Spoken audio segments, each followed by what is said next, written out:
Good afternoon from the 104.5 The Zone Studios. I'm Ross Johnston. The Titans are back in action on Sunday as they face the Houston Texans for the second time this season. Kickoff is set for 12 p.m. Central with the Lee Company countdown to kickoff beginning at 9 a.m. here on The Zone, followed by Titans radio pregame coverage starting at 11. The Tennessee Vols are back in action as well as they host the 3-6 New Mexico State Aggies tomorrow in Neyland. Kickoff is set for 3:15 p.m. Central, and you can listen to Mike Heath and Ramon Foster call the game for Vol Network right here on The Zone. Vanderbilt is on a bye this weekend as they sit at 8-2 on the year, with Kentucky and Tennessee remaining on their schedule. However, Vandy basketball does have a home game tomorrow against the Arkansas Pine Bluff Golden Lions, with tips scheduled for 2 p.m. Central. For all your foundation repair and waterproofing needs, visit USSTN.com. Breaking news at once on your home for the Titans and Vols. This is 104.5 The Zone.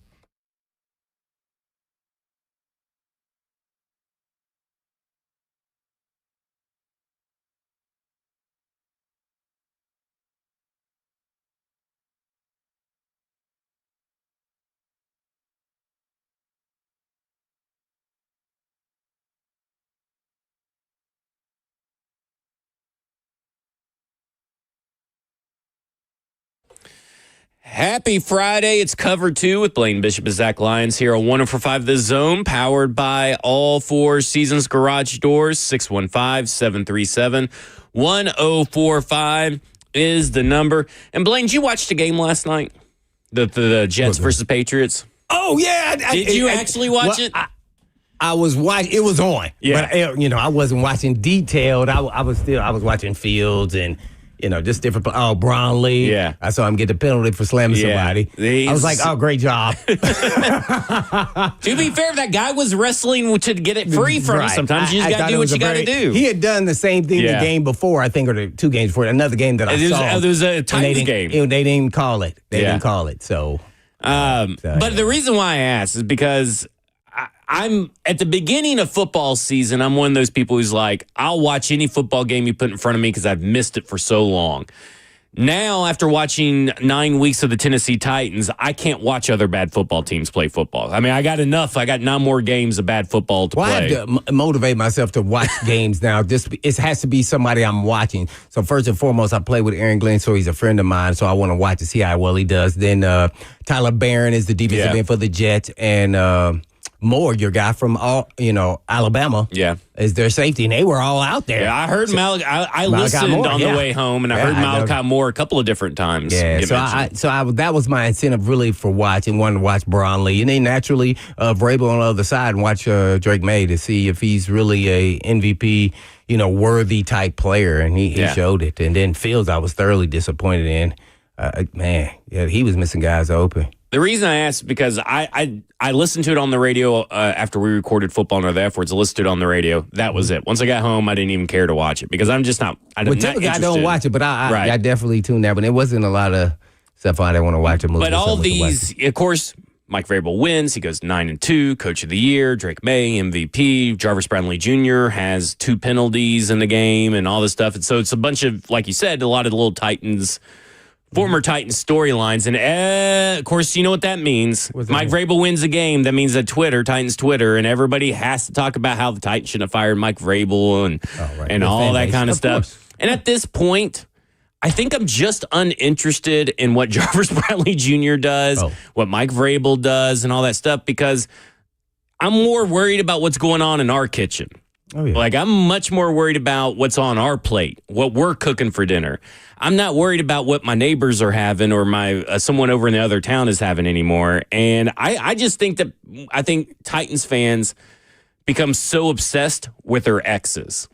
And whether it's Vrabel, Brownlee, Derrick Henry, A.J. Brown, they obsess over it. Every little bad thing they do or every little good thing they do is magnified by 100.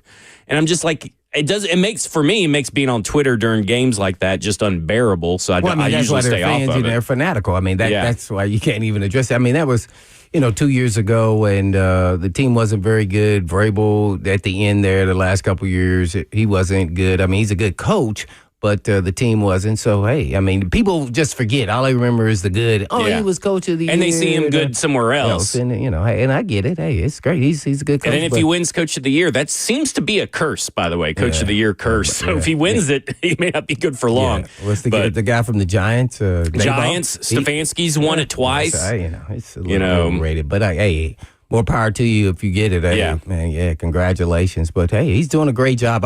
I'm definitely surprised how well but everything has come together really well for them in the holes that they filled. And they're in a rhythm. And I think Vrabel has grown as a coach, watching him interact with not only his coaches, but actually the players in game. A lot of smiling. I didn't see that very much at all with the Titans. Not very much at all. So I think there's a little different because he's, playing, coaching for the team he actually played for the majority of his career. Right. I mean, that's the kind of deal, different. right? Even when I watch him in the media, when he does nothing like how he did with When's the last time you Titans? saw Vrabel on a podcast regularly like he is and doing all these media appearances and all that kind of stuff? Maybe it's a little bit of what Titans PR did, back in the day.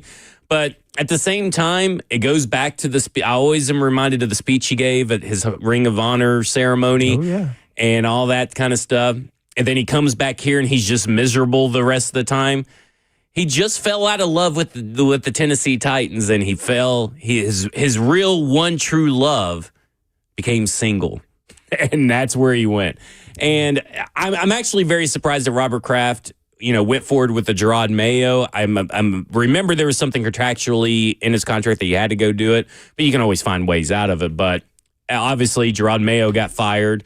Cause whatever have you, that's someone else's issue, not our issue. But obviously, Mike Vrabel, once Gerard Mayo got fired, he was the lock for that job, no doubt. Yeah, well, I mean, the success of the team not only is Vrabel, but also the play of Drake May and Josh McDaniels, which I think was forced on Vrabel by the Kraft himself. So, or he didn't want to hire him. So, so how it worked out. And see how it worked out.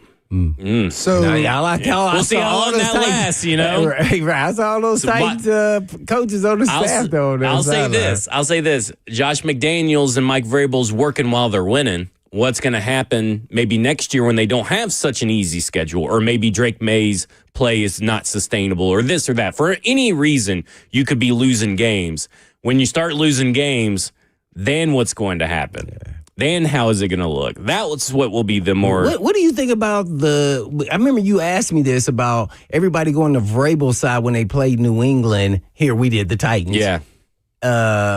Why you think all the media went over there? It was because of what? Because they like him? I think they like him. I think got a chance to talk to him? What do you think that whole process was like? Well, I don't understand how the media is supposed to be. I really don't. Well, they used the excuse that Mike McCoy's boring, which he is. I mean, I don't blame you. Oh. But I think that's a convenient excuse. And I think the ones that did go over there, they went over there because they don't like Vrabel. They love Vrabel. Oh. I think there's an unhealthy obsession with Vrabel that people forget a lot of the things that went south and think, well, you just keep a coach that's trending in the wrong direction just to keep him. And just maybe he'll change and everything. Let me tell you something. Well, I just knew Buck was leading that front on that over there. Well, we know he was he the loves marching try. He was the first one, but, in the line. I'll always say this. I always tell I told one of my single female friends this recently when she was dating and trying to change someone and everything. It's like, you can't change a man. They have to change on their own. And that's very unlikely to happen. Like, Vrabel in this situation wasn't likely going to change and be the fun-loving, happy Vrabel that you see over there, doing all the podcast media experiences and being willing to have staff forced on him, on his coaching staff like he would be for Bob Kraft, like Robert Kraft, because he has a different level of respect for Robert Kraft. And I think we can all, kind of understand why that is. But like at the end of the day, it's just funny that they just fawn. I mean, just even on the game last night, everybody just fawns over him. And it's just like, oh my God, it's just too much. I think he does a great job too behind the scenes of communicating with the national media and making sure that, that they understand who he is and what he likes, and that makes them like him. Cristoforo in the chat on his part. He goes, this is the whole point of what I'm really trying to say. Just need to worry about the right now. Good and bad decisions both have ripple effects. Yeah. So you got to be worried about the right now. Stay in the present with your team. Don't worry about what someone else is cooking over there, because guess what? Vrabel ain't coming back. A.J. Brown's not coming back. Derrick Henry may come back to get in the Ring of Honor or something, but they're not coming back to play for this team. Yeah. You're living in the past of an ex that has moved on to a different country, that's married to a supermodel, and you're not that. That's where it's at. You took the words right out of my mouth. Yeah. He said, hush your dirty mouth about Vrabels. Well, I was going to say, I view the Vrabel thing and the A.J. Brown trade in the same light, and just in the sense of like what you were saying, like people still can't seem to get over them. And I get people being frustrated and upset about them, but like you said, none of these guys are coming back. So what? At a certain point, like when is it time to stop thinking about that or stop reliving that? Maybe when we come back from break, you could play the famous Let It Go song from Frozen, because that's what these people need to do. You got to let it go. Go watch Frozen. I've never seen it. I just heard the song. I don't like the song. But, I mean, I think we should play it because you got to let it go. I mean, give me a break. Let's go to Adrian in Columbia. Adrian, you're on with Blaine and Zach. Hey, what's up? How y'all doing? Doing good. Good. Hey, I have a question to ask both of y'all. From your opinion and what you heard from the team, do y'all think Chad Brinker is the problem? And also, when he first got here, he was the assistant manager. Did he have control over the draft, or did Rand have control over the draft, and then the next year he had more control over the players we picked? That's just a question that me and my Titans friends have been kind of arguing over, and I just wanted to get y'all opinion on it. Thank you. That's a good question, Adrian. From the way I understand the timeline worked was that as assistant GM, he was just assistant GM, doing all the standard duties of assistant GM. He's involved in the conversations to draft players, but didn't really have any real power. And Rand Carthon in his first year. Then he was promoted over Rand Carthon, where he had the capability to veto and make decisions if he felt the need to step in. But according to what I know, he never felt the need to step in. So he allowed, for everybody that wants to say the L'Jarius Sneed trade's not on Chad Brinker, well, he allowed that to happen because he could have done a veto. If he didn't agree with it, he had the power to do so. And then I would say that now Brinker has more power now. Maybe he's more willing to let still ride back seat to Bergonzi driving, but I don't know. We'll never really know that answer until one of them's fired, more than likely. That's when all the stuff usually comes out. Yeah, I really don't know. All I do is that once Brinker got elevated, overran, something was up. Yeah. And that was an announcement. It was just kind of slowly leaked out of there. And I'm like, that means trouble. That means trouble. A guy you hired now all of a sudden usurped you and is over the top of you in a matter of months. So I thought, man, that was really weird. Yeah, I agree. All right, we'll go to Clint in Nashville. Clint, you're on with Blaine and Zach. Hey, guys. Everyday listener, love the show. I've got a question about how the Titans are using Chig. If they're looking for kind of a shorter pass game and trying to get the ball out quicker, why aren't they focusing on Gunner and Chig more, and a little bit more about him being a free agent coming? I think it was a free agent, maybe restricted. Yeah, he is. Is there a focus on signing him back, or is he out of the circle because he's not a Brinker or Gonzi guy? I don't think they're utilizing Chig as well as they should, and just wanted to get you guys' opinion on that and see what you could see from him going forward. Would he be better with a different team? Wouldn't it help Cam to have another receiver on the field? So I'll just hang up and listen to you guys. I appreciate it. Thanks. I mean, Chig's getting snaps. It's just that he's not. Sometimes he's either covered, sometimes he's having to stay in and block, sometimes he's just not getting the ball thrown his way. I mean, that just happens in the NFL. Maybe he's the third read of a play or something like that. We don't know on a play-by-play basis, but I do think, I mean, one of the things we're going to talk about is trying to get these tight ends more involved down this stretch, because that's what the successful offenses are doing. They're using two tight end sets some way, somehow, and successful teams are targeting their tight ends. So they just need to do it. I just don't know. There could be so many reasons why a player isn't getting the ball or isn't involved outside of they hate the player. Well, I can't say they hate the player. Right, that's what I'm saying. Yeah, exactly. I think all those are all true. I just think they're not designing plays to his strengths. I mean, when he split out one-on-one on anybody, linebacker, safety, I just think he's a mismatch. A guy runs, I mean, we've seen him over the past years at times run routes like a wide receiver and then show his explosive playmaking ability. Even in his time this season, there's been glimpses of, well, dang, well, why don't we focus on that and ride it a little bit at times? Not focus on him the entire time, but I just think I think they just run their offense and go through their read progressions, and if he's part of it, he is. If he's not, oh well. That's even with Gunnar Hill. I mean, like, he was invisible there for at least 3 or 4 weeks, and then all of a sudden, then he became visible. So I just think, and that's still not visible enough. Right? So I think it's hard, but at the same time, I don't think they're making a conscious effort to get Chig and Gunnar involved, and then see what happens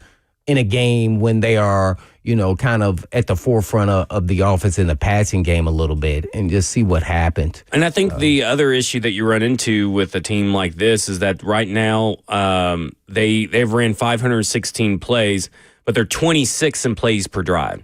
So when you're that, and you've got to include running and passing in those, it's hard to get everybody the ball. Yeah. That's why they spent a large chunk of their time this week talking about being more efficient. Now, they said on third downs, but they need to be more efficient on first downs too.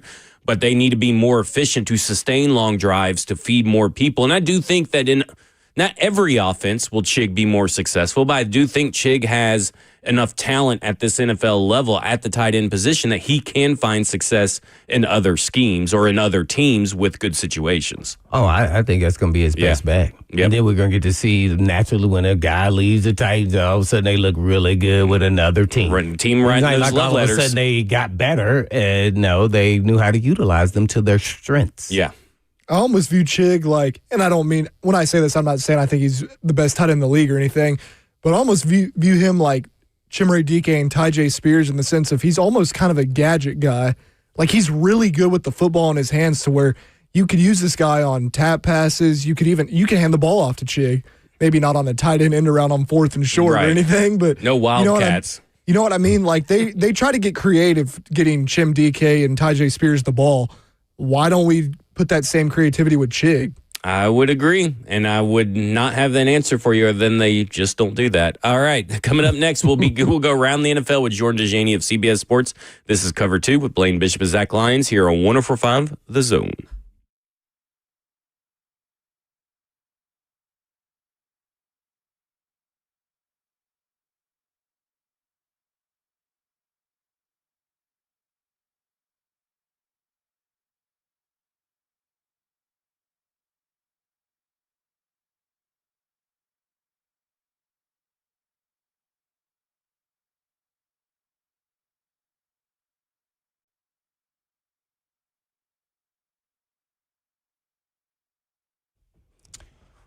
Well, the holidays are here, and holiday partying and eating is going to be on the first thing of the docket. Naturally, when you're enjoying yourself, and guess what?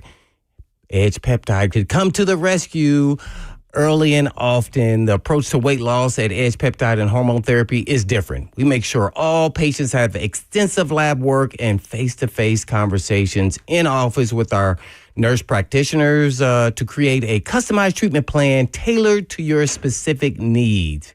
And Edge walks you through the process, guiding you with the treatment, answering questions, supporting you along the way. And so you also can enjoy the access to their in-body scanner to track weight loss and make sure you are maintaining muscle mass, as well as lowering your A1C, keeping your cravings in check, prioritizing protein, and having someone guide your journey from start to finish. And all you have to do is call the team at Edge Peptide for all of your wellness questions at 615-724-1878. That's 724-1878, or you can check them out online at edgepeptide.com.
Cover 2 with Blaine Bishop and Zach Lyons here on 104.5 The Zone, powered by all Four Seasons Garage Doors. 615-737-1045 is the number. It's time to go around the NFL with Jordan DeJaney of CBS Sports. And Jordan, let's start off with the big news of the week. The whole thing with the Giants. I mean, now there's reports because every time someone gets, I guess Brian Callahan was really the only guy that's gotten fired midseason that nobody talked about and did an expose on. Must mean he was pretty boring. But Brian Daboll, exposés are out. He's yelling at Mike Kafka on the sidelines. He's scolding players. Everybody's timid. Him and Joe Shane are locked up in different rooms. What is really going on with the New York Giants, and why is Brian Daboll not employed? What's going on, friends? Thanks for having me back on the show. Yes, indeed, another one bites the dust. Brian Daboll finds himself jobless after going 20-40-1 in 4 seasons with the Giants. I think he had 2 playoff appearances, one playoff game. But everything kind of started falling apart from there. He's 2-8 this season, and I think the headliner of the Giants so far is that they have 4 different times where they blew double-digit leads, going back to that historic collapse against the Denver Broncos and everything that transpired against the Chicago Bears this past week. Now, as for Brian Daboll and all the exposés that are coming out, as you referenced, it's interesting because I think as we exited the 2024 season, if you were to poll media members or even players, who has the worst locker room in the NFL right now, it's probably the New York Giants. We saw pieces of this just last year, and of course they allowed Joe Shane and Brian Daboll to continue forward into 2025, and now all the stories are coming out about Mike Kafka being yelled at and him about to lose play calling duties once again. And these stories are completely believable too, because if you watch any Giants games, it looks like Brian Daboll is ready to explode on every other drive when he's on TV. So another one bites the dust. He was once an NFL Coach of the Year, and now I guess he's going to be an offensive coordinator somewhere else. I mean, okay, Joe Shane, they're keeping Joe Shane, and they keep calling it, like he's drafted a young nucleus of players. But some of these players have been around for a few drafts now, and they still haven't really hit their ceiling. I guess they're blaming coaching by firing Daboll. But, I mean, I've also heard people say that they wouldn't be surprised if Joe Shane starts the search now, leads the search, and then is fired later, kind of like Trent Baalke, if they don't get the GM or head coaching candidates they want because Joe Shane is still there. I mean, is that kind of how you understand it, and what do you think about that? Well, you just stole it from me. That was the first thing I was going to say, is we're going to see another Jaguars episode here where they should have cleaned house from general manager and head coach. I thought that was completely clear. If you talk to anybody who covers the Giants, they would probably agree with that. But they decided to keep the GM here. He's going to launch his own search. And I wonder if his pool of candidates could be affected by the GM retaining his job. I say that carefully because, of course, this is a desirable job. It's a more desirable job than the Tennessee Titans, in my opinion. But it wouldn't shock me at all if Joe Shane ends up getting his walking papers and decides to step away because the Giants come to the conclusion that they need to start over their timelines at the same time. That's something the Giants absolutely should have done. And I was absolutely shocked that Joe Shane was given the ability and permission to start this search instead of being handed his walking papers. Well, let me ask you this, because on the subject of, perks or whether it's a better job or anything, I mean, you have a quarterback that has now already had 4 concussions in his young career. You're playing for the New York Giants, for an owner who, through his last 4 or 5 head coach hires, outside of inheriting Tom Coughlin, have all stunk. And they've never been above 500. None of the coaches that he's fired been above 500. And you may be saddled with a GM that you don't really like, but you're kind of taking the job. Is this as attractive as people make it out to be, or is it just because of the lights and glamour of New York City? I think you make good points. If you're hired by the New York Giants to be their head coach, there's like a 99% chance you're going to be a flameout, right? Like, that's the way it seems because they've just been all so bad. But, if I'm making the argument, I would say, okay, the Giants are the largest media market in the world. They have this exciting prospective franchise quarterback in Jackson Dart, who has been the best rookie quarterback this season, a prospective star at edge with Abdul Carter, a talented defensive line in general with Brian Burns, Kayvon Thibodeau, Dexter Lawrence, and others. And you also have this wide receiver who I know just tore his ACL, but could be a legitimate top 5 player at his position in Malik Neighbors if he hits his ceiling. So that's the reason I would find the Giants' job intriguing. But to your point, Jackson Dart, he's what? This is his fourth time he's in concussion protocol. Cam Scadaboo already suffered a major leg injury. Malik Neighbors tore his ACL. And ownership, there's big question marks, and they're allowing their GM to start this search. So, yeah, there's a lot of questions. I'm not going to try to argue like the Giants' job is the most attractive open job there's ever been in the history of the NFL, but I would deem it more intriguing than the Tennessee Titans gig. We're going around the NFL with Jordan DeJaney of CBS Sports. Well, Jordan, on that note with the Giants, I mean, Dayball, you could say, helped develop Josh Allen. I don't know where you stand on the Daniel Jones we see with the right pieces around him. And now Dart, who is getting injured. I don't know. I haven't watched Giants game, but actually the player's the one out there playing. So he needs to protect himself. That's not on Dayball. I don't care if he called a run and play for him. He needs to learn how to slide. This is the National Football League, and they hit to hurt. And not to say, hey, see you the next play. No. So I just don't understand where he falls in line. And then you said that he's only going to get an OC job, which is probably true. But, like, where is the meter, or as far as Dayball's fault in all of this? To me, it's kind of mute with the GM is still there. Yeah. Makes no sense. I think it's a really interesting conversation because they had that crazy fork in the road between Daniel Jones and Saquon Barkley, and they clearly chose Daniel Jones, and that's where things really went downhill, especially with Daniel Jones' availability. I was once a Brian Daboll fan. I thought that the Giants were absolutely on the right track. That first season was absolutely incredible. But then you hear stories about a deteriorating environment, in the locker room behind closed doors. It seems like they're making missteps in several different areas. And to speak clearly, or specifically, I should say, about Jackson Dart and his health, like, you're 100% correct in saying that it's on the player to protect himself. But I would argue that it's also on the coach to direct the player to protect himself if he's running with disregard for his own health, if you will. And I feel like Jackson Dart was being reckless in a lot of different situations. And that's when someone needs to step in and say, hey, buddy, we need you to suit up if we're going to reach our ceiling. But I think that there's a lot of things that go into a head coach not working. This was not a situation where Brian Daboll was to be faulted for all of the faults of the Giants. Yeah, no doubt about it. So who's on your punch list? I know a lot of people trying to connect for the Giants, former, connections to the Giants, Pierce and others. But who do you think is on the punch list, or what are you hearing? Yeah, Lane Kiffin. No, I'm just kidding. I don't think Lane Kiffin would take this NFL job. I'm going to make the call. Bill Belichick. Lane Kiffin's, Bill Belichick's another one that all these Giants people are talking about. And It's fun because I will say I don't think that's going to happen by any means, but it's fun because I got friends and journalists who are Giants fans, and now that they lost their head coach, they kind of enter in this little cesspool with me and say, okay, what are the most intriguing coaching candidates? Who's on our wish list? And I've been saying that I don't know if there's a home run hire out there for me right now. If I'm just looking at the Titans job, like if Kevin Stefanski or John Harbaugh or Mike Tomlin got canned, then those guys would become home run hires for me. But right now, looking at the pool, I don't know if there's a home run guy for me. The one guy I will bring up is probably the guy who has been described as the number one offensive coordinator, the number one head coaching candidate throughout this early process, although his team has really suffered as of late, and that's Buffalo Bills offensive coordinator Joe Brady. I wonder if that's a direction they just go right back to the Bills OC, especially with Joe Shane, who I think might have familiarity with him.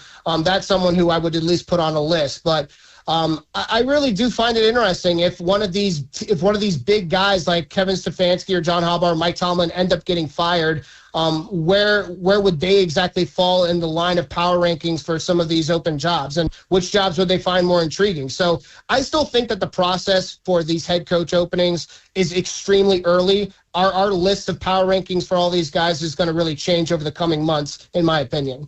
And that same is for the Titans as well. Outside the guys you mentioned, who do you think could actually fit with the Titans organization and the power to be up top of the organization and get Cam Ward on the right track?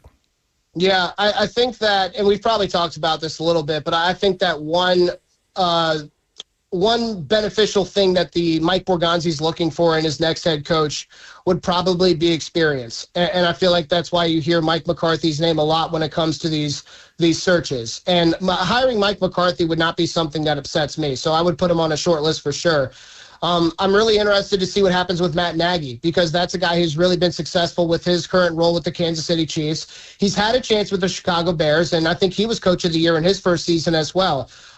Is he a guy, and the answer to this question is yes, does he deserve a second chance? So I think Matt Nagy is another guy that's going to get an interview. Those are probably the top two guys. If you ask me, put money on who's going to be the next lead man of the Tennessee Titans, I'm leaning towards Matt Nagy or Mike McCarthy.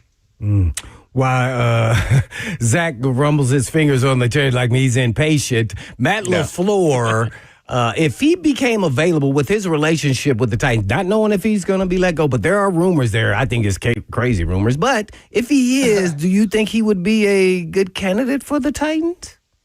I would absolutely take him. But, if we go back and look at recent history, he was a guy who was not given the Titans job and came in to be the OC under Mike Vrabel. So you have to wonder if he has, some mixed feelings about the Titans franchise just in general. But if Green Bay did make the decision to fire LaFleur, I would absolutely add him to that list of currently employed NFL head coaches that I would love to bring in. One more question. This is outside of football, but, the Titans game is not going to be played, may not a big deal, be shown in Knoxville as well as Memphis.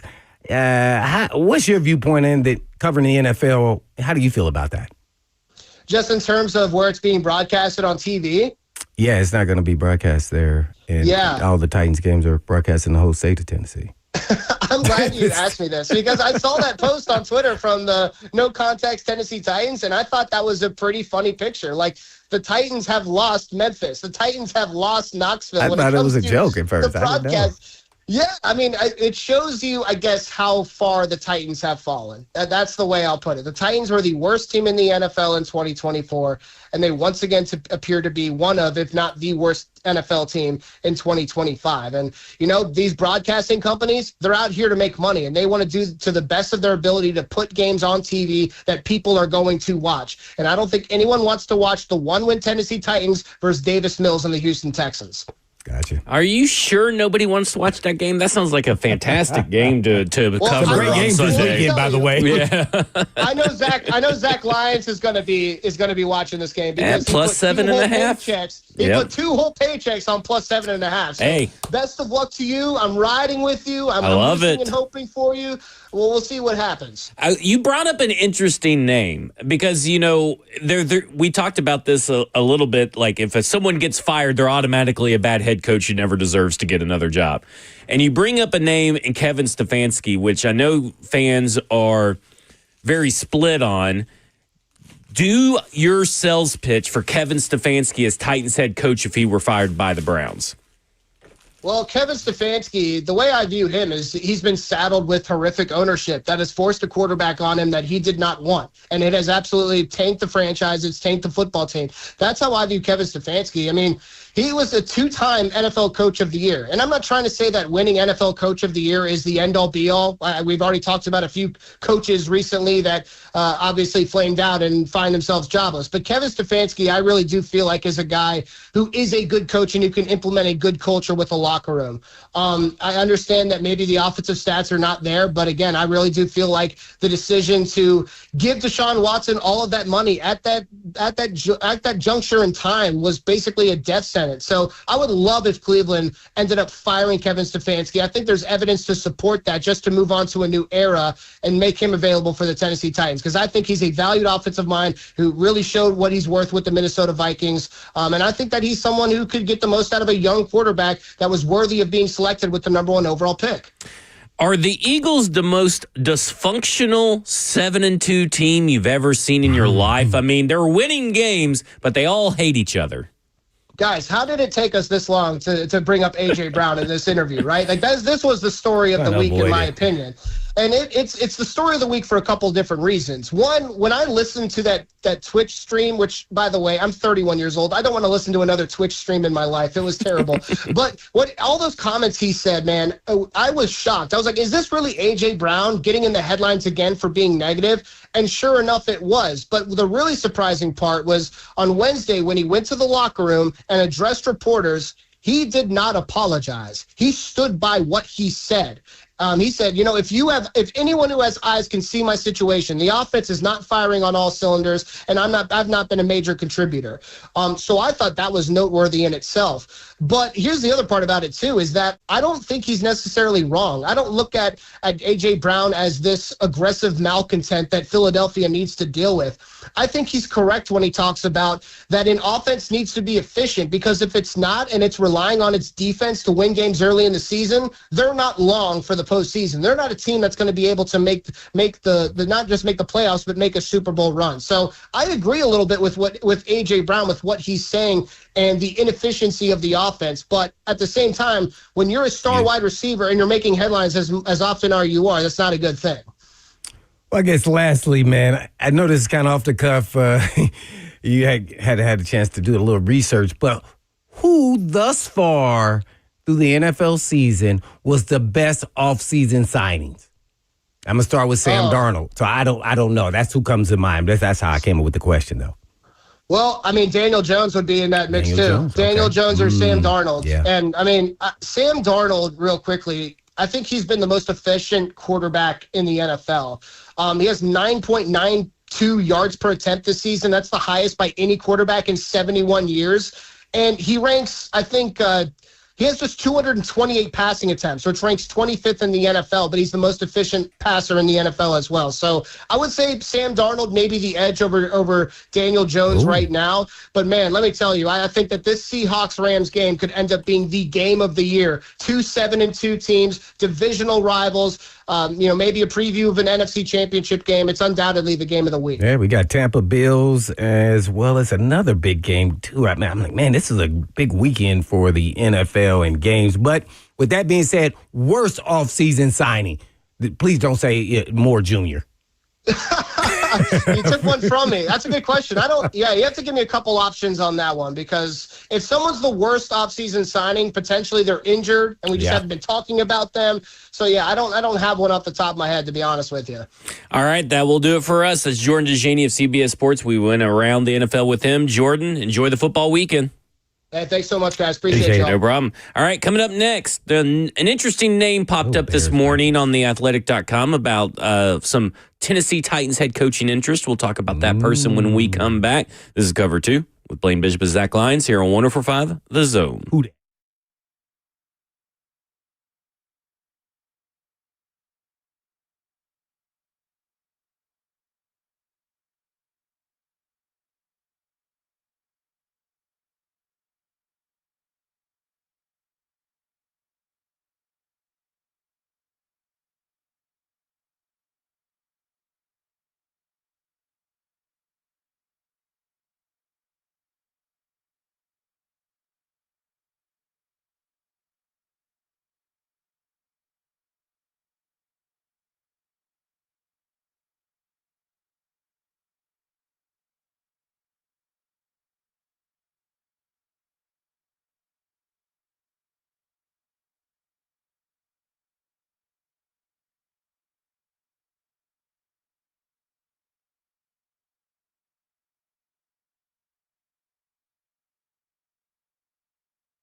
Cover 2 with Blaine Bishop and Zach Lyons here on 104.5 The Zone, powered by all four Seasons Garage Doors. 615-737-1045 is the number. Bruce Feldman wrote an article over at The Athletic, and it was basically what he's hearing on Lane Kiffin, Virginia Tech's search, the dynamic over at Maryland, and more of the storylines coming from college football week 12. But this was what was interesting, and this is what he said. The situation seems to be trending in a positive direction for Rebel fans who would like to keep their coach. But one note of caution. One industry source said there was at least a modicum of interest in Kiffin among decision makers with the Tennessee Titans. Now, explain what that means. Modicum. To Ross. Well, I had to already listen. I had to explain one word to him yesterday already. Posit. He didn't know what posit meant. Thought it was a typo. Yeah, he thought it was a typo. Oh. But it's a small quantity of a particular thing. So essentially, it's a very small thing. And he heard it from one person, not a few people. So one person that's an industry source. So you would think it's being in this Feldman, it had to come from somebody in the college side of things. And I would assume... I mean, I'm just assuming the easy connection to make. Lane Kiffin's agent probably fed it to him, And but it is something to keep on your radar because I have heard many fans talk about Lane Kiffin. But here's my thing: Lane Kiffin is a god in Oxford. He is the man, and he is wanted by all of the other college football programs as well. And NCAA coaches get paid so much more than NFL head coaches right now. Elite coaches, yeah. And he's one of the elite coaches, and I just don't see him making that transition to the NFL. At least anytime soon. Maybe another 5 or 6 years that will change because maybe he's accomplished something, but he still hasn't won the big one. How much does he make? 10 million? $9 million, I think, right now per year. So he would be a second-time head coach from his time with the Raiders, which at 25, which was pretty remarkable that was even done at that time. And then now all these years passed. So what do you think his salary should be in the NFL if he became an NFL head coach? Oh, man. That's really hard because we don't know what every NFL head coach makes, but we know that typically we've seen anywhere from $3 to $5 million per year. But he's not a first timer. But that's what I'm getting at. I know, but are we really going to say going 5-15 is good? I mean, I know he's got the experience back then. What is Stefanski's record? He's above 500 right now. I don't know if he'll be. That's because he had a couple of winning seasons there. People forget that he had a few winning seasons there. They went to the divisional round. Oh, my bad. Yeah. That was Baker. Yeah. Well, that's what they like to say. But I'm just trying to figure out if he has to take a pay cut to come to the National Football League. So I would think so. I mean, would anybody pay him $9 million? Because I would assume he's getting paid $9 million right now. Yeah. Mm-hmm. He's due for an extension. He's got Florida that's wanting him. He's got LSU that's wanting him. If Heupel takes the LSU job, he'll go to Tennessee. I mean, why are you gaslighting the Tennessee ball fans, man? We're gaslighting these guys, man. Come on. So I just don't know if he could get paid. Like, it would. Maybe John Mara would do it. Maybe he would break the bank for Lane Kiffin because of Jackson Dart. And maybe he thinks, I'll bring his college coach and this will work and all that kind of stuff. I think they do listen to recommendations by Nick Saban, too, by the way. Yeah. I think that's how they got Dayball. Right. I would concur. Because they really wanted him, but he was like, nah, I'm saying, right, but I would recommend this guy. Apparently, someone said Liam Cohen got $13 million a year, but I don't remember that being the case. But if he did, that's insane. That's an insane amount of money. First-year head coach? And then, that's a tough one for me to swallow to believe that. The deal is reportedly worth. This is reportedly worth. Liam Cohen? Yeah, Liam Cohen. Reportedly worth $12 million per year. Ooh, see? But this is wow. That is insane amount of money for Liam Cohen. That's Jeremy Fowler. So it actually is. It actually is someone that is reputable.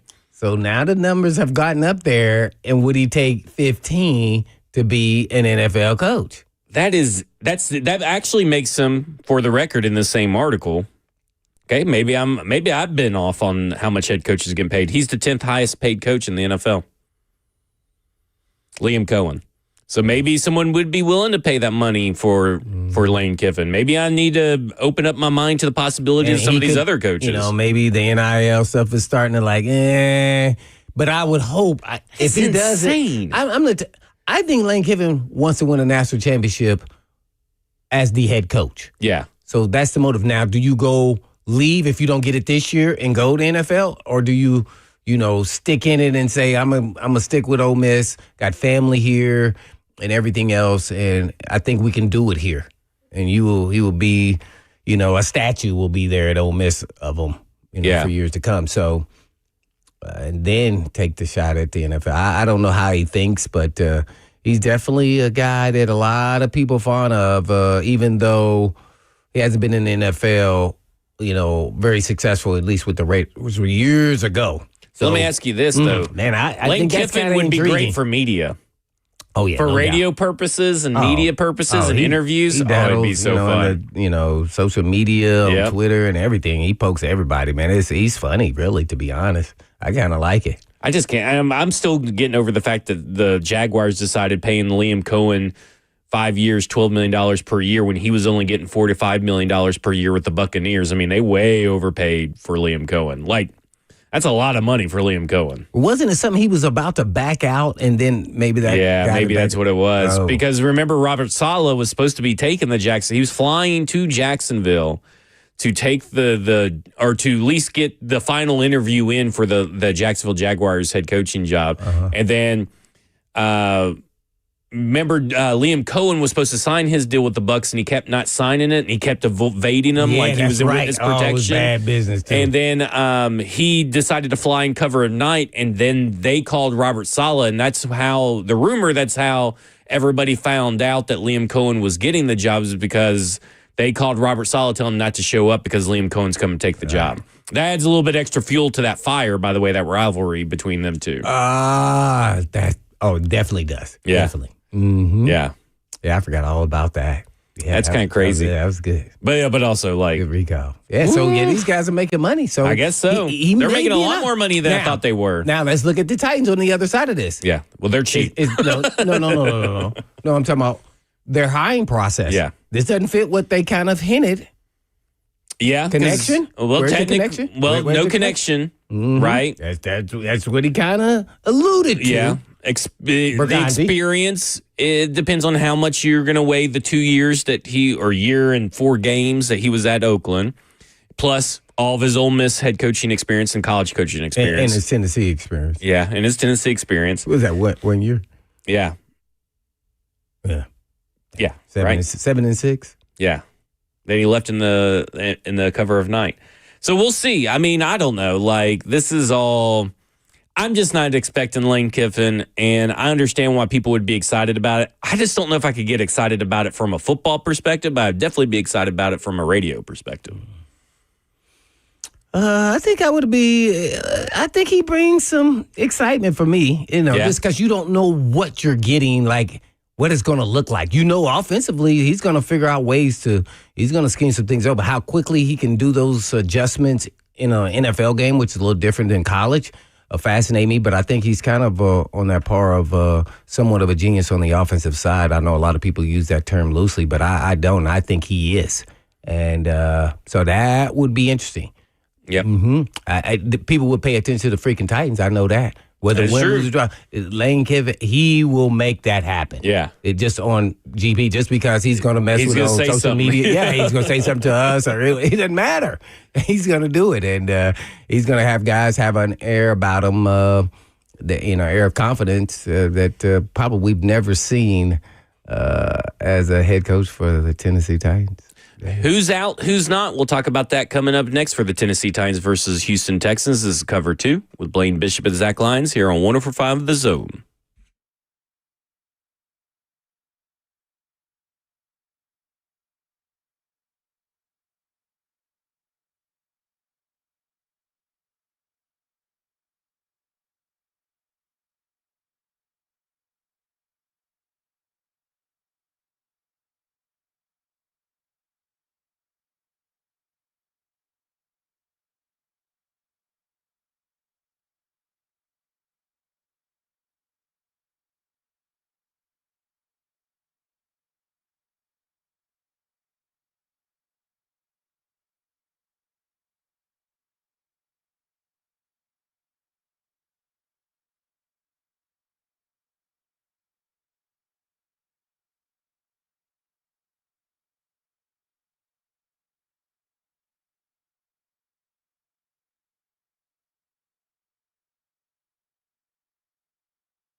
Cover 2 with Blaine Bishop and Zach Lyons here on 104.5 The Zone, powered by all Four Seasons Garage Stores. 615-737-1045 is the number.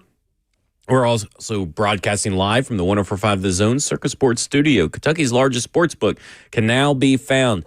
Kentucky Downs and with Circus Sports. Got that backwards, but that's all right. Let's talk about who's going to play and who's not going to play for the Tennessee Titans on Sunday.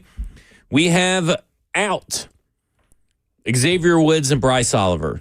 Bryce Oliver, I know going on IR probably doesn't really change anything at this point, but my gosh, I feel so bad for him right now. I mean, he's been limited in practice for now 3 or 4 weeks, even before the bye week, and he still just can't get right for game day, and I just feel bad for him at this point. Yeah, all jokes aside, I think he must have a knee like bananas. He must.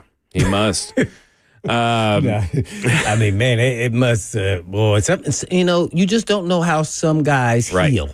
And it's really unpredictable. And I hate it when, certain players set the standard and everybody else, especially in media or, on social media, thinks that other players are supposed to come back the same rate as another player. Yeah. Everybody's body heals differently, depending on your position as well. What's needed to be successful out there on the field. So, man, it's unfortunate because, he was that depth piece that could have elevated to an NWI, like level, which could have then propelled his career into a different direction, being that he could have been serviceable as a, 4 on most rosters. So he could have proved that. Yeah. So that's really unfortunate. You hate it for a guy like that, who's proven undrafted guy who come in and done a really good job. So dang, man. And then they forget about you because guess what? They feel like in the NFL they can find another guy like him.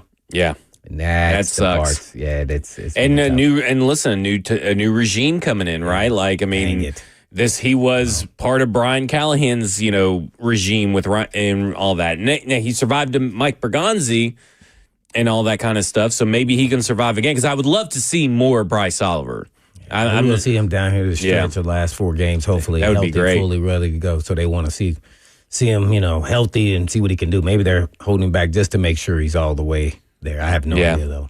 Xavier Woods out for the Tennessee Titans seems to be, but Mike Brown is coming back, is expected to be off of IR for the game on Sunday. Mm-hmm. He was activated. His 21-day practice window was activated, but I think he'll be active for the game on Sunday. Do we know Woods' injury? The other it was I think his was a knee. Can you look that up for us, Ross? Xavier Woods' injury? I think his was lower body somewhere, if I'm not mistaken, but we'll get that from Ross. Khalil Mullins will not be activated off IR. So they opened up the 21-day practice window for both Khalil Mullins and Mike Brown. Khalil Mullins, the rookie running back. Mike Brown expected to be back this weekend, which will kind of help with Xavier Woods and loss to Quandre Diggs, but I would expect a lot more Kevin Winston Jr. this weekend. What was the injury for Xavier Woods? Hamstring. A lot of hammies right now. Yeah. There you go. It's a tough one, too. Blaine and I were talking about it. It's a tough one to come back from quickly. It is a tough one to come back from quickly. Yeah, dang it. Yeah, especially those skill guys. If it was O-line, D-line, just depending on severity, maybe you could fight through it if it's like a tweak, it's like, it got real tight, but didn't, strain to a point where it's stretched out. Yeah. Dang. Yeah, I'd never believed in my last year was the first time I ever even tore a strain or anything. And that's when I knew it was time.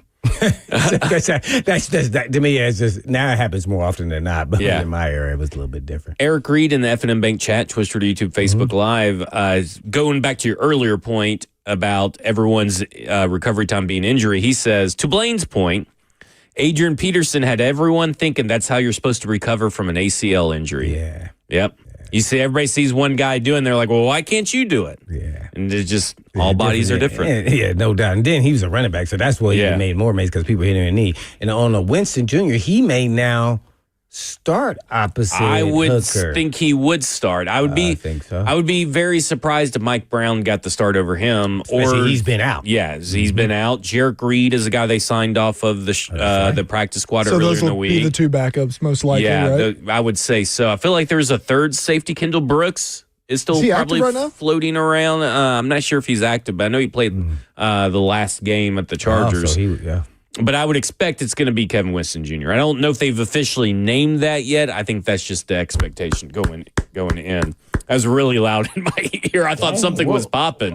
He was clapping. He was clapping.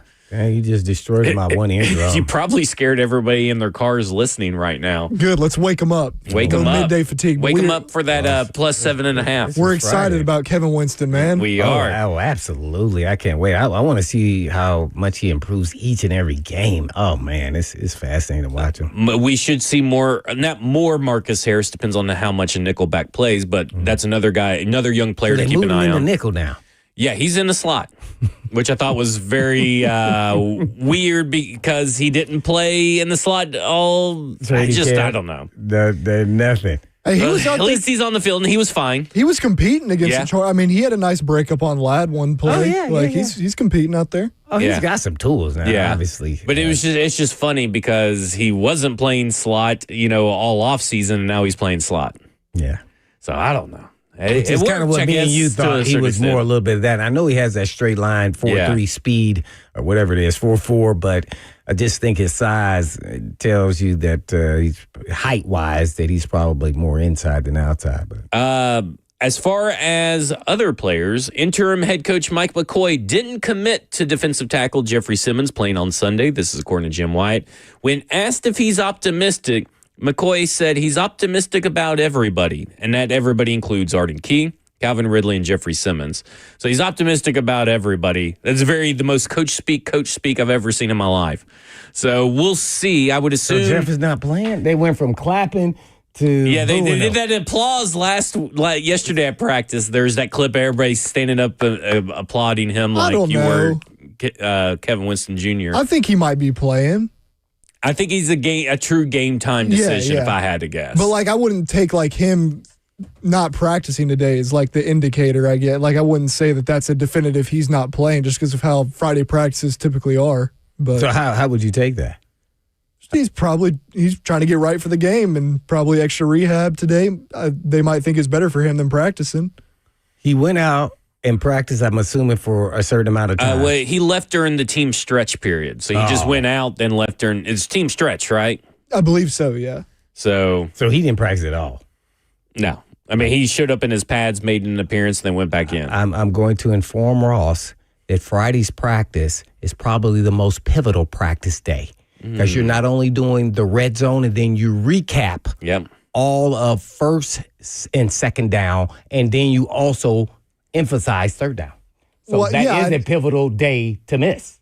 No, I'm I just know. telling I'm you, just- that's how it is. No, I know it's an important practice. It's usually the measuring stick, but I'm just saying, if he practiced yesterday and was going well and he went in today for treatment, do you think that's meaning he's not playing, or do you think that's they're really trying to get him to go and he thinks he can go? He just doesn't want to practice today out of caution or whatever. Well, it could be that. I don't know. I haven't watched him. I like looking at guys based off. I can't be, making a judgment based off. Oh, he came in, he went out, and then we talking about Big Jeff, so we know he wants to be out there. So that's one thing you do know. So now to your premise, that maybe he's just not quite. Maybe I didn't wrap it correctly. Let's rewrap. Then Friday's kind of somewhat of a shorter practice. So once he went in, they were like, "Don't worry about it. He's just a D tackle. We don't need to make sure we all on the same page. I think you know what to do." So it could be that. I would question if he's going to go. I think he's going to be a game time decision. Teron Davenport exact wording was Jeffrey Simmons went inside during team stretch. So it was during that part of the practice. But regardless, what we were saying is if these guys do play, it's definitely going to be in a limited basis. Especially a guy like Ridley, rotation. Simmons, probably Arden Key as well. All those guys with some strains or I Situationally. I wouldn't feel, even if Jeff played or Ridley, I'm not real comfortable that they're going to, be up to full speed. And they may even play and then pull themselves out because they're not feeling good and they feel like they're hurting the team. So then you have to address that based off how many guys you dress at those positions. And that's where you have to make a critical decision as a coach. Let's just wait one more week. See? I don't know. Because I would imagine most of those guys were looking at this week to return with it being right after the bye. Yeah. Absolutely. You're correct on that for sure. All right. Coming up next, we'll talk more about the Tennessee Titans versus Houston Texans. Got a lot to cover. And then, of course, at the end of the hour, Lions Den Best Bets, time to make some money. And I did something special for you, Blaine, this week. Oh, my. 4 SEC games. You can keep complaining that they don't do enough SEC games. So I found 4 That was your bets. fingers running from the SEC. I got 4 SEC. 4 of my 5 bets are They SEC. cannot be Tennessee over New Mexico State. No, it's not. It's not.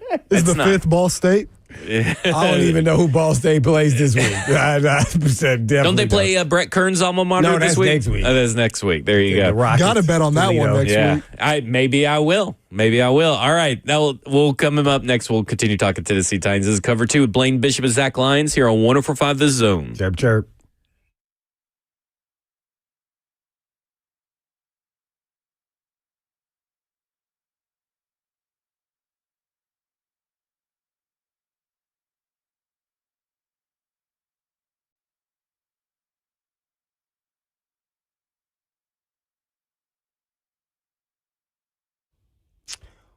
One of the marks of a good parent, they warn their kids about danger, who to trust and what to avoid, and how to make smarter choices, of course. Hey, folks, it's Blaine Bishop for Eurofix. And Eurofix repairs European vehicles, and Eurofix believes in warning their customers, too. In one case, Eurofix wrote a $5,500 refund check to a customer. And who does that? Eurofix polices themselves. Why, you may ask? Because not every auto shop tells you the full story. Some oversell, others cut corners. Some just may not know what to do. So you could pay for something that you don't really need. Oh, that would piss me to you know what. Yes, Eurofix makes quality repairs at below dealer pricing. It has been doing this since 1999. And you get a free 15-minute no-wrench inspection and a 3-year, 36,000-mile nationwide warranty on all the work Eurofix performs. And rental cars are available with every appointment. So stay on the road and off the tow truck is the mantra of Eurofix. Family owned locally for over a quarter century. 5 locations in the state of Tennessee, and all you have to do to give them a call is 844-EUROFIX. You know the number, 844-EUROFIX. Or you can check them out online at myeurofix.com. That's myeurofix.com.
Cover 2 with Blaine Bishop and Zach Lyons here on 104.5 The Zone, powered by All Four Seasons Garage Door.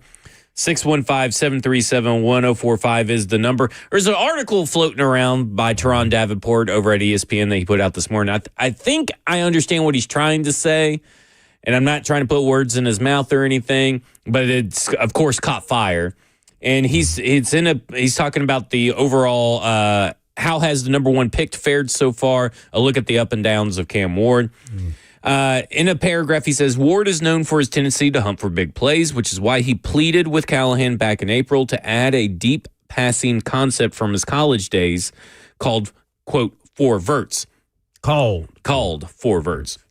Some of the sacks Ward has taken are a result of him holding the ball too long in hopes of the opportunity to throw the ball down the field. And it's the rest of it's him talking about them trying to get him to take the easy throws. And everybody's like, there's not four verts in the playbook, four verticals. And I think everybody's thinking Madden play, four verts. There's all kinds of different ways that four verts can be interpreted in the different schemes and all that. I would assume what he is really trying to say is that there was a specific four verts concept that Miami ran that he wanted in this book wanted in the playbook because he's comfortable with it. I don't think it's as big a deal as what everybody's trying to make it out to be right now. Yeah, myself. I have no. He said it's called four verts. Yeah, doesn't mean they are running four verticals. Yeah, right. When I think of that, I think of like slots got, goes automatically, outside receivers. You're even at 10, you're leaving. If they're on top of you, you're shutting it down, run a comeback around 10, 12. It's typically what I think of, but could be different. I mean, that's the thing is like after reading a couple of different books over the weekend and stuff of like seeing the different kind of four vert when the topic is called four verts, and then you see like 5 different variations of what you think four verts may or may not be. And it's just like, I just don't think that Brian Callahan didn't have passing plays under the variation of four verts or four verticals, if that's what that means. But I think it's just everybody's got to calm down a little bit on that article.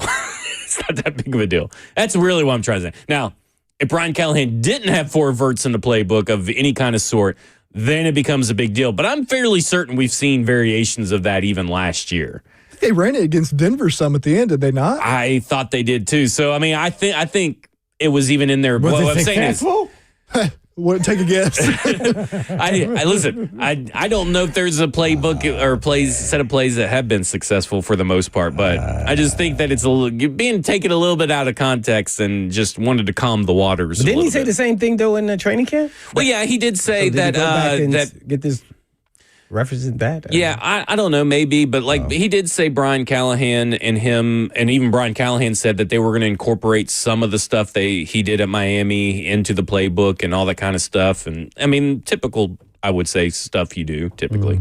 So I'm not saying that he didn't beg and get this concept. I just don't think it's the way that people are taking it. It's either that Brian Callahan didn't have four verts at all in the playbook, or that I think they think four verticals is just all four verts. Like Madden? Yeah. And a lot of Madden. The Madden generation sometimes gets a little up in arms about these plays. Well, there's many different ways to get to four verticals as well. Many different options on those plays. Right. So. Yeah, as you referenced there. Hey, man, you got to have options on plays. And Stoney brings up a good point in the F&M Bank chat, Twitter, YouTube, Facebook Live, and he says, to be fair, he just says Ward pleaded for it to be added. Does he actually say Callahan refused to add it or something? And no, it was just kind of like a little one-off to kind of talk about his big play hunting. Like, he loved this play so much because it generated the big plays, but Cam Ward's also big play hunting constantly. And the whole point of the article is talk about his adjustment coming out of the bye to take checkdowns, to take the easy throws, to high percentage throws. Now, when the lights come on Sunday, pressure's in your face. What are you going to do? Like, that is a totally different situation. You can practice it all you want. You just hope you can execute it on Sundays. How about we give him some stuff at the start that has no deep options in it and just force him to take some underneath stuff? Let's run spacing a couple times. Well, they said that they were trying to force him in practice to take these by specifically taking away certain routes and play calls and stuff like that. But we'll see. Any other takeaways from that, I guess? Yeah, well, I just don't understand what he's referencing, so I really don't like to comment because I don't know what they're talking about. Four verts, obviously, is not four verticals. Yeah, but I think that's what everybody's assuming. So I don't really know what they're talking about here. Maybe he should have been a little more, Teron, maybe explaining what he meant by that, because he said it's called. He said and I think the important thing is it's the deep passing concept called four verts. See? In quotation That's marks. just the terminology of the vert, but that doesn't mean they were four verticals. Yeah. So I don't know what that really means. Right. But yes, the only potential story is if the traditional four verts was not in our playbook. That is a huge issue. I just don't think it is. I just don't think that. No, I don't think it is either. I just well, what is, you could say you're getting one way, against quarters coverage, which is a reference on how to stop four verticals if you're talking about just four verts. Yeah. Is quarters coverage, quarter, and then that just blows that up and you can't do anything. But what you do to try to attack that quarter coverage is put three deep on one side, and then you circle the dropper on the hash is the guy or numbers guy that he's conflicted, and he'll be in between the flat guy, the 7 route guy, and the go guy. And that's called outside vertical stretch. And that's how you then attack. I think Teron may have misspoke because Bustin' Diamond brings up what Cam Ward said and was a big talking point over the summer. Didn't he, Cam, say switch verts was his favorite call a while back? And that's where you switch the verts like that. And I bet switch release. I bet switch release. I bet that's what he actually meant to write, and maybe he recalled it as four verts, not switch verts. Maybe that's a possibility. Maybe he just messed up what terminology. Well, that's still not going to work because they're going to end up where they started, and that's going vertical. Like that doesn't make sense. I mean, I'm just saying it's two, and not every route does switch verts. Just two guys do the switch verts, and the other guys do But where are they going? They're going vertical still. Right. So quarter coverage, if you're the deep 12 and 12, you're going not back. everybody's playing quarters coverage, though. Well, I mean, that's the only, you could play cover 2 against it. It doesn't matter. But I'm just saying, I think that's what he meant. I'm trying to dispel I'm not trying to say this play will work. I think you're trying to say he's not. I'm not saying it works either. I'm just saying that's why I didn't want to address it. It's mute to me because we don't know what he's really referencing. Right. But I'm just trying to say. So now we're just guessing. Yeah. I mean, everybody can guess. Yeah. I think we're just reinforcing My the wife point could that go guess what they switch I think verts. we're reinforcing the point that he didn't just everybody's ask for overreacting to something that doesn't really matter. Right. So why did that get a conversation? Like we don't know what he's talking about. Well, I was trying to go to Ed in New Jersey. We kept talking about it. So Ed in New Jersey. You brought it up. I did. You the point. Ed, how would you run four verts? We're not getting into how we run four verts. Look at that. He's trying to prolong because he's a wide receiver and he wants to talk about four verts. How do you run your vertical? Well, it depends. Am I in the slot? If I'm in the slot, I'm running a slot fade, man. The slot fade? Yeah. Oh, really? You gotta have a certain type of coverage for that to work against, so obviously. But if I can get a slot fade, I'm running that. If I'm running the seam, it's all depends on the safeties. Safety on the hash, I'm bending it inside. You got the ability to do a slot fade? Yeah. I mean, you're just not that tall. Are you? Do you think that factors in the slot fade? I mean, I just feel like you ain't gonna go past anybody. Oh, so you said he's not? Well, maybe not in the NFL. But you can definitely. If I was covering you could definitely do it. I don't know. I've seen your tape in your tackle football league. Well, that's different. Now it's on offense, not really defense. All right, let's go to Ed. Offense is easier side to do. I know. Let's go to Ed in New Jersey. Ed, you're on with Blaine and Zach. Hey, guys. Good afternoon. So, real quick before my question, Blaine, settle a bet for me. What was the better team, the 93 Oiler team, your rookie, or 2000 Titans? No, that's a tough one there, man. I don't know. I am conflicted on that. I think because of my being the aha moment of my rookie year, probably. But, man, being a big part of I won the bet. Enough said.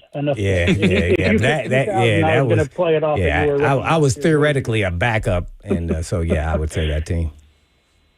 We played this game of how many guys on the current Titans would have started on the 93, and we had Ray Childress, Sean Jones, William Fuller, and Glenn Montgomery in the starting 4 up front. The only guy was Simmons, and he might have been. That was the most stacked, talented team I've seen. Yeah, absolutely agree. All right. Question is on this draft class, and I wanted to concentrate just a little bit on not the first-round picks and second-round pick, but let's just take mid-round picks, Winston to Helm to the wide receivers. Mm-hmm. are they good NFL players, or are they just good players because they're on a one-and-something team that's won one game in the last 2 years? So I guess the reason why I asked that question is I look to 2027, and I'll pick on DK or Io Manor. I mean, if they're like wide receiver 2 and 3 on that team, does that mean they're that good, or we didn't draft well enough between now and then? I'm just curious as to your thoughts on that. DK is no doubt a special teamer. I get that, but I just wonder, do we overvalue based on these players and seeing them produce, but the team that they're on? And I just wondering to get your guys' thoughts on that. I think some players, yes. I think that you do overvalue when they're on your team. I think it's a little too early to really definitively say on DK, Elikai, and Manor. I would say this, though. I think Elikai and Manor on another team with already 2 established wide receivers wouldn't be your wide receiver, too. I think DK, if you had 3, like if you were down, I guess this may be a bad example because most of these guys are injured, but if you were had a healthy Tampa Bay receiving core, you probably wouldn't see Elikai and Manor and Chimere DK a lot on the field in offense. But they're making the most of their opportunities. Now, what does that mean for 2027? Well, we got to see what it means for the rest of 2025 and the rest of 2026 first. Mm-hmm. That's how I feel. Yeah, I think they're good foundational pieces. I think they're solid players, whether they're 2 or 3. I still think they're not in they need a number 1 out there and really can't stay healthy or is inconsistent. Number 1 is always consistent, pretty much 99% of the time. Yeah. And so I think they need a complementary piece like that to help them grow and be a better complementary piece, because now they're doing it without that, with really being out. So they're going to grow and get better. Gunningham, I think, would just be a good, solid player in the NFL as a starter. So I think eventually he can get there, but you have to project. You never know. Sometimes that changes. Maybe he's just a rotational tight end. We don't know till we see him next year, probably as the starter. And then we'll get to see a little bit more about what he's about and how much he's grown and gotten better. You know, you can't judge a guy really off of just this season because it's 1 year in the league and they're rookies and they're mid-round guys. So eventually sometimes some mid-round guys elevate. Some guys kind of just stay steady and are elevating slowly, and you can't really see the difference. And they may not become elite players, but I think they'll become really good players. So you got to have those as foundational pieces on your team. So I think the sky's the limit. But, yeah, I do think they need a number 1 for sure bona fide guy or a super talented player, which could be high draft pick, first round guy with all this kind of ability. I think the guy at Ohio State or whoever. Yeah. I think most wide receivers in the NFL have a ramp-up period at this point. I mean, like Jackson Smith and Jigba's going off, but he went 628 yards in his first year, and he's a first-rounder and way more polished than these guys. Yes. Uh-huh. And then he went 1,100 last year, and now he's already at 1,041 halfway through the season. Hey, like, wow. I mean, they are not on that level. Then they're not on that level. And I don't know if they will ever be that. Right. They're never going to be that. Yeah. They may be Corey Davis, right? Like, right. I mean, Corey Davis and... Which was a first rounder. Which was a first rounder. But if you're getting that in the 4th round, pretty good value with Elikai Manor. Yes. It's just right now... They have to make the most of their opportunities, and we probably won't really know the answer to where their true ceiling is until probably towards the end of next year. This time next year, we should be saying Elikai Manor looks comfortable, wide receiver 2 for 2027. Don't think we need a wide receiver. Chimere DK looks good, comfortable, wide receiver 3. We shouldn't need a wide receiver. That may not be the case, but they're also 4th-round draft picks, right? Like, I mean... I don't want to put that expectation on them, but that is the expectation on the team with how they've kind of talked and leaned into these guys, some of it due to injury. But I don't think we're expecting any of these guys to be I don't expect Elikai Manor to be T. Higgins, who is a Jigba or anybody. Yeah. And that's why I said they need their first-round guy, maybe a veteran guy who's been in the league maybe 5 or 6 years that is a solid player and kind of can teach them some of the ropes. I think somebody like that. Like Van Jefferson still. I mean, I would re-sign Van Jefferson. Absolutely, I would. Yeah, no doubt. Depending on how everything goes with the draft and your free agent signings. Don't tell that one dude that. Yeah, the guy. Gorilla, he hadn't even shown up. I keep trying to mention his name, called him a chump and a sucker. And they don't need him in that locker room. And Van Jefferson's been pretty good this regular season when called upon. Because guess what? What if both of those guys have peaked and don't get any better? They may not. Then what happens? Because you don't know. You don't know. And you would assume that their talent is only going to take them so far up more. Think of all Now, the they can bus work on their wide route receiver running. one bus, right? First-round wide receiver bus are prevalent. Yeah, so You just never know. I think the foundation is you need at wide receiver is you must become a polished route runner. Yep. And that will carry you for a long time, especially guys that were that mid-round guys that have some talent. They could go for a long time. May not be something special, but they will be good players and for at least 10 years. Yeah. And it's good to have guys like that. Like Yes, y'all are it saying, is. like Van's the guy, you know what you're getting from him, right? You know, he's going to run good routes. And what if they don't become as good as them? Just exactly as good as him. Yeah. But you need a guy like that in the room while you're sorting through these young guys who you're trying to figure out what they can give to you long term, short term, whatever it may be. To have that one guy in there that's, you know, we know we're going to get from him. He can play for us if we need him to. Like that's a big piece for these teams. Yeah. Yeah, it would just be very hard for me to expect any of these guys to get 1,000 yards receiving every year consistently, but you don't need that. You need one person to do that, but you don't need it from these guys. You need it from a premier player at his position that you find in the draft, in my opinion, first or second round. I mean, even look what Ladd McConkey's doing, and he was drafted in the second round. I mean, and that was a guy projected to be slot only, and he's playing everywhere in the formation. Like you can find that guy in the second round too. So it's just not dead and buried. But I understand his question because you have players that leave and they are thought of highly, and sometimes you never hear from them again. Sometimes they don't even get to start, in their next stop. But I do think it's just. We're 9 games into the season. I mean, like 10 also you games may into the end season. up picking some guys that are more talented than him, and they kind of start drifting away regardless if they improve or not. Yeah. And so everybody then just looks at production and thinks that they're not getting better, but maybe they advance the wide receiver room to a point where they're just rotational pieces. Yep. As time goes on, you just never know. You just never know. All right, let's go to Steve in Nashville. Steve, you're on with Blaine and Zach. Hey, guys. Thanks for taking my call. I just want to make a comment about what you guys are saying about making some roster moves. And I think the biggest thing I can see is we need to get some leadership in there. And that takes time. I'm sure we're going to eventually get guys in the draft that are going to be leaders. But until we get some good leadership, you can bring all the number ones in there you want and all the good talent you want to bring in. But it takes that leadership to put the glue to it. That's just my opinion. Yeah, I agree. It's all going to take time at this point. Now, it could speed up if you get the right players at the right time and the right coaching staff, but it's always going to take time. You're not going to be a Super Bowl team next year, regardless, more than likely. What you talking about? Don't mean to put the damper on it. Hey, man. If they trade that pick and get 2 first rounders, 2 second rounders, and make some pivotal signings in offseason, hey, man, they could squeak into the playoffs. They could. And now that's being hopeful, but I wouldn't be shocked if something like that happened. Like I just wouldn't. Yeah. Especially in this division. That's true. I mean, because I don't think everybody else besides the Colts right now are playing at such a high level that the Titans couldn't catch up quickly. Mm-hmm. That's how I view it. All right. Yep. Coming up next, time for the Lions Den Best Bets. This is cover 2 with Blaine Bishop and Zach Lyons here on 104.5 The Zone.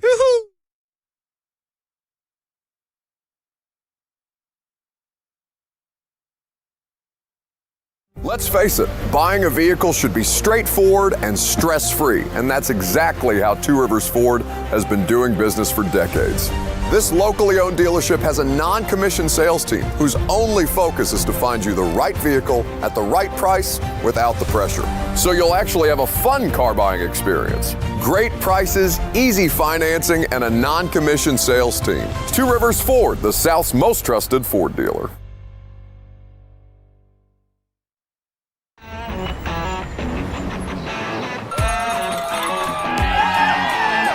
Smashville hockey. Around here, it can sound like a language of its own.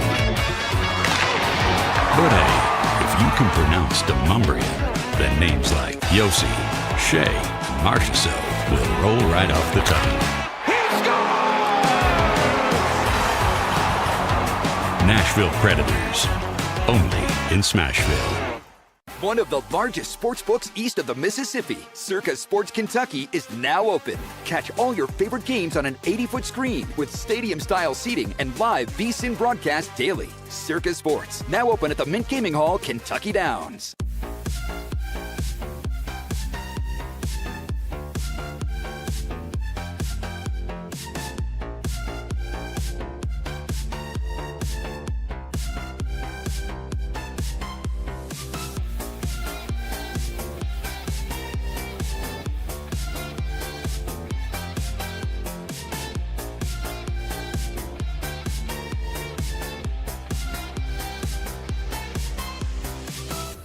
My dad and I used to golf together all the time, but when he hurt his back, it was over. To have your son want to spend time with you is amazing. That's why my chronic back pain has been so heartbreaking. Surgery, fused bones, long recovery. No way, not for me. A friend recommended stem cells, so I gave Kellum Stem Cell Institute a call. I'm glad you're out on the course. Yeah, it's really good. Call the Kellum Stem Cell Institute today. Swing still looks just okay, though.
Cover 2 with Blaine Bishop and Zach Lyons here on 104.5 The Zone, powered by All Four Seasons Garage Doors, 615-737-1045. You know what that means? This song means that I did not have a winning record for the second week in a row. I went 2 wins, 3 losses for 2 weeks in a row. And I'm at 51.1% success rate right now. So I am hanging on. I thought you were at 51 before. No, I was last week I was like 53 or 54%. You'll have to roll back the tape. You guys try to call me out and you just need to go back and roll the tape. Oh, so I'm talking about maybe 2 weeks ago because I wasn't here last week. So you were 51% before I left.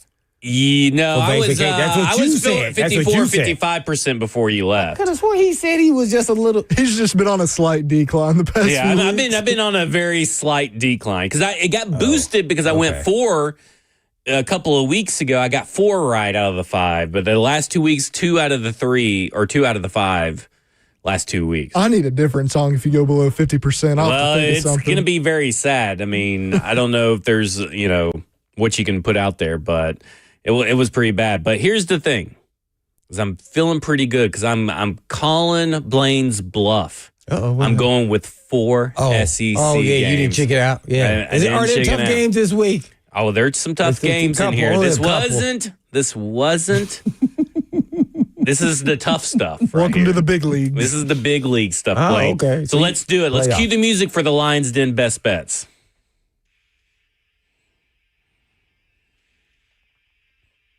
You curse Memphis.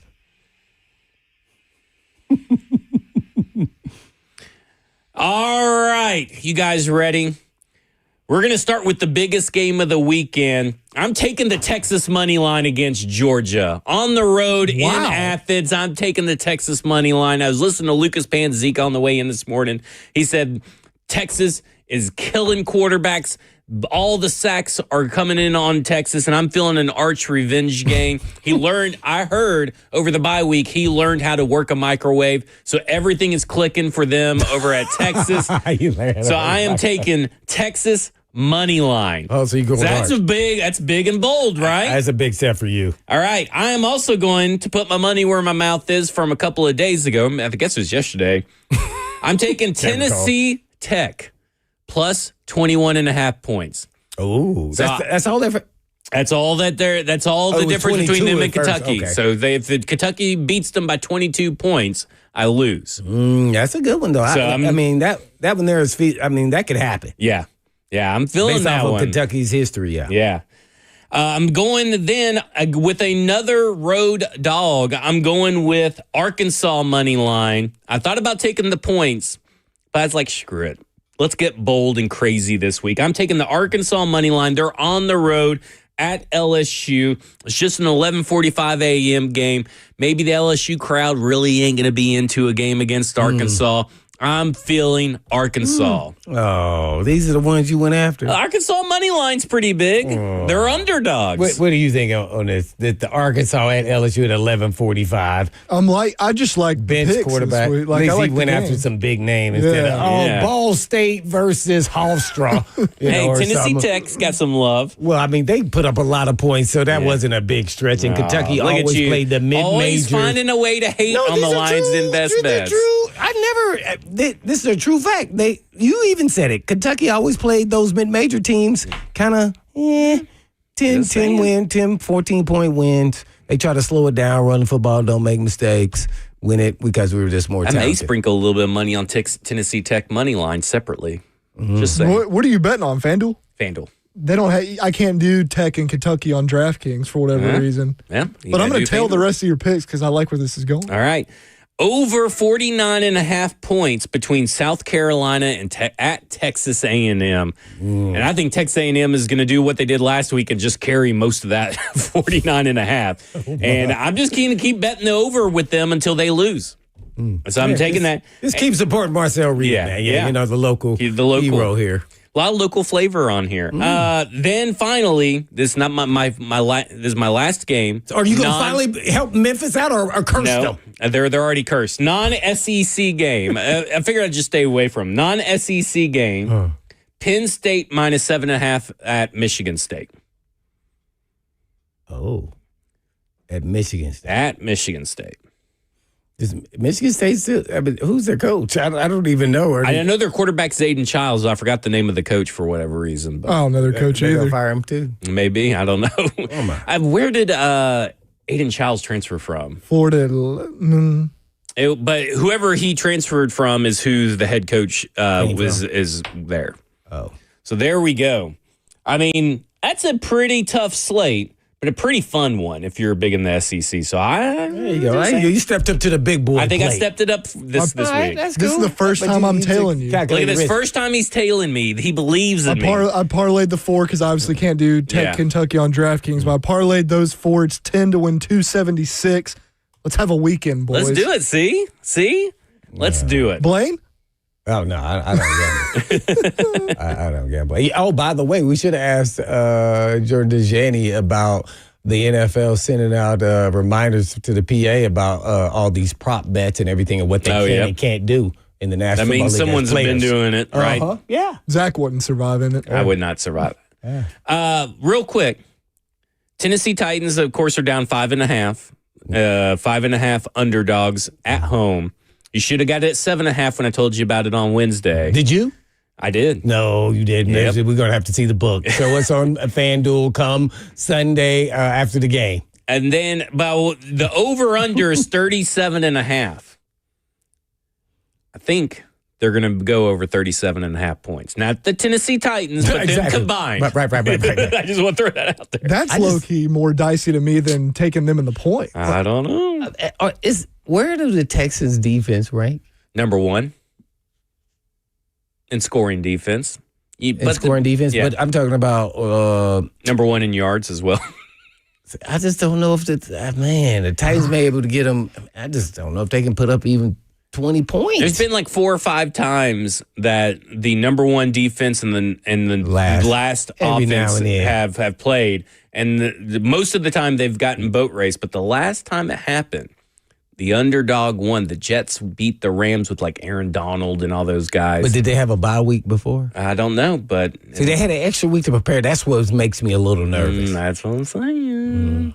I'm just saying. Now, the Texans didn't have a bye week. No, I know they had a huge emotional comeback victory against the Jacksonville Jaguars, so they're due for a late. Oh, come on! They were up at first, then they gave it up. Come on, don't he try to? They're emotional. It was an emotional game. Hey, look, Blaine. The reserves are dry. Hey, Blaine, we just got to be happy because now we're in the playoff race in college and NFL, and his bets are in the playoff race too. Yes. Yeah, we got to root for these bets. Finally, he quit being a wuss and he finally stepped up. We're stepping it up. This is like the college football playoffs of betting for Lionsden Best Bets here. Did they call you too to be on the board of the college football? They playoff? should. I thought it would be a lot easier for everybody. We would just make it might have very been the simple. time that Ross didn't answer the phone. That Probably. was them. Memphis would be hosting like Texas or something. Memphis would be hosting a game. What is Joseph doing? He's just waiting on Zach to finish up. Okay, so is anybody going to ride with me and take a walk and pick the Titans to win this game? Because I'm going to do it right now. I'm getting crazy. He's been saying that all week. Well, I'm not like actually going to put money. I don't put money on my team. But you want to pick them? Are you putting money on it? Yeah, I'll be putting some money on it. Oh, man. Now, I'm going to wait for a good little boost. I'm going to boost those odds up, too. I'm going to see it, believe it, guys. So once they do it one time, then I'll see if I believe in them. All right. If it's like an Arizona win, I'm not believing in them. Well, you don't have to believe in them to win money. Mm-hmm. So you guys are taking Texans. I'm taking Titans. Texans by 6. I'll give you your cover. 6? I'll give you your cover. Yeah, it is Texans. Just Texans. All right. I don't know how to bet. Yeah. Tennessee is going to win by 1 point this weekend. My. What do you think about the Texans going to miss an extra point? They're going to do something. I don't know. All right, that will do it for us. We'll see you guys on Sunday for the countdown to kickoff, Lee Company countdown to kickoff. Me, Blaine, and Buck.